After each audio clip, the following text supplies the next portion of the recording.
ये कराची के मुख्तलिफ मकामात पर कायम किए गए बचत बाजार किसी नेमत से कम नहीं।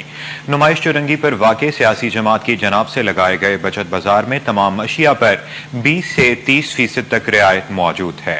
इस हवाले से मज़ीद तफसीलात जानते हैं नुमाइंदे सैयद जुबैर राशिद से। जी आज बिल्कुल देखिए, रमज़ानुल मुबारक का बाबरकत महीना है और रमज़ानुल मुबारक के बाबरकत महीने की मुनासिबत से सियासी व समाजी तंजीमों की जानिब से मुख्तलिफ जगहों पर जो है रियायती बचत बाज़ारों का अहतमाम किया गया है। इस वक्त मैं मौजूद हूँ नुमाइश चौरंगी के मुकाम पर और यहाँ पर जो है तहरीक लब्बैक पाकिस्तान की ज़ेर एहतमाम बचत बाज़ार का अहतमाम यहाँ पर किया गया है और शहरी जो है यहाँ पर ख़रीदारी में मगन है और खुसूसी डिस्काउंट के साथ जो है यहाँ पर रोज़मर्रा की जो अशिया है वो यहाँ पर फ़रोख्त की जा रही है। इस वक्त मुंतजिम इस बचत बाजार के मेरे साथ मौजूद हैं, इनसे आपकी बात कराते हैं। मुझे बताइए कितने फीसद यहाँ पर शहरियों को डिस्काउंट दिया जा रहा है और अब तक कितना फीडबैक है?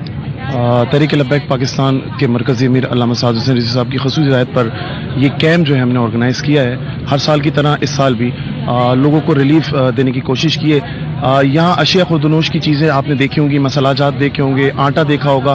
20 से 25% तक हम यहाँ लोगों को खुसूसी रियायत डिस्काउंट दे रहे हैं। 20 से 25% तक जो है खुसूसी डिस्काउंट दिया जा रहा है। मेरे कैमरामैन अगर आपको दिखाएं कि यहाँ पर शहरियों की एक लिहाज से अगर बात की जाए तो यहाँ पर रश जो है वो हमें देखने को नजर आता है। महंगाई का दौर है और महंगाई के दौर में महंगाई से पिसी हुई आवाम जो है ऐसे बचत बाजारों से खासा जो कह सकते हैं कि एक एडवांटेज है, एक जो रिलीफ है वो यहाँ पर हासिल करते हुए दिखाई देते हैं। जी।